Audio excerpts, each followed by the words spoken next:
Habari ndugu mtazamaji, moja kwa moja tunakuletea uchambuzi huu wa kisheria na kidiplomasia. Habari za wakati huu mtazamaji wa The Data On.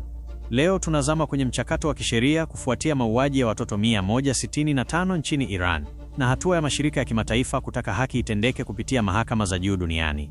Pamoja nami hapa studioni ni mchambuzi wetu mahiri, Ustadh Kani. Ustadh, karibu. Shukrani sana, asante kwa kuwa hapa studio. Leo tunagusa kiini cha sheria za kimataifa na mzozo wa kimaslahi uliopo sasa. Ni kweli kabisa, shirika la kutetea haki za binadamu la Amnesty International kwa kushirikiana na wataalamu wa sheria kutoka Human Rights Watch wameitaka Irani kuwasilisha jalada la ushahidi katika mahakama ya kimataifa ya uadilifu, yani International Court of Justice ICJ iliyopo The Hague. Kwa mujibu wa ripoti ya The Guardian, mashirika haya yanasisitiza kuwa shambulio lililopiga shule na kuua watoto 165 ni ukiukwaji wa uwazi wa mkataba wa Geneva Convention unaolinda raia wakati wa vita.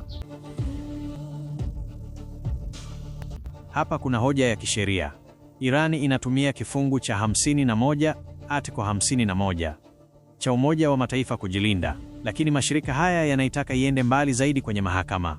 Je, ICJ inaweza kutoa haki dhidi ya matumizi ya makombora ya Tomahawk? Ustadh Kani. Hapa ndipo gumu ulipo. Kwa mujibu wa uchambuzi wa kisheria kupitia Reuters, ICJ inaweza kutoa amri ya muda, yani provisional measures, kuitaka Israeli na Marekani kusitisha mashambulizi dhidi ya miundombinu ya raia. Ushahidi wa mabaki ya makombora ya Tomahawk ambao yanazalishwa na kampuni ya Raytheon nchini Marekani ni ushahidi tosha kuwa silaha hizo zilitumika kinyume na sheria za kimataifa.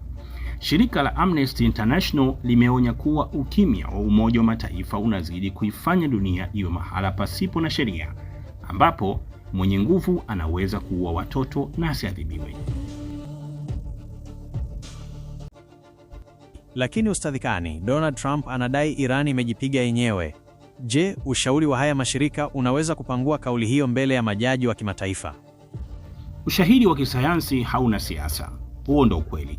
Ripoti za kiintelijensia zilizovuja kupitia Al Jazeera zinaonyesha mwelekeo wa kombora hilo ulikotoka upande wa meli za kivita za Marekani zilizopo Ghuba. Hivyo ushauri wa mashirika haya kwa Irani ni muhimu ili kuweka rekodi ya kidunia. Ikiwa Irani itapeleka ushahidi huu wa mauaji ya watoto, dunia italazimika kuchagua kati ya kulinda urafiki na Marekani au kulinda uhai wa watoto wasio na hatia. Hii ndiyo nafasi pekee ya Irani kuonyesha udhalimu wa double standard uliokithiri.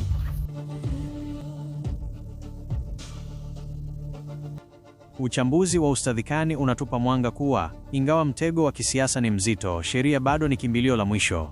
Je, mahakama ya kimataifa itakuwa na ujasiri wa kuibana Marekani na Israel kwa mauaji ya watoto hao wasio na hatia? Ili kuendelea kupata undani wa kesi hii na mwelekeo wa sheria za kimataifa, na kuomba uendelee kutazama The Data On. Usisahau kusubscribe, gusa alama ya kengele na utoe maoni yako. Je, unadhani Irani itapata haki yake katika mahakama ambayo Marekani ina ushawishi mkubwa? Mimi ni mtangazaji wako, asante kwa kuwa nasi. Je, ungependa ni kuandalie uchambuzi wa kina kuhusu msimamo wa Urusi na China ndani ya Baraza la Usalama kufuatia pendekezo hili la kupeleka kesi mahakamani?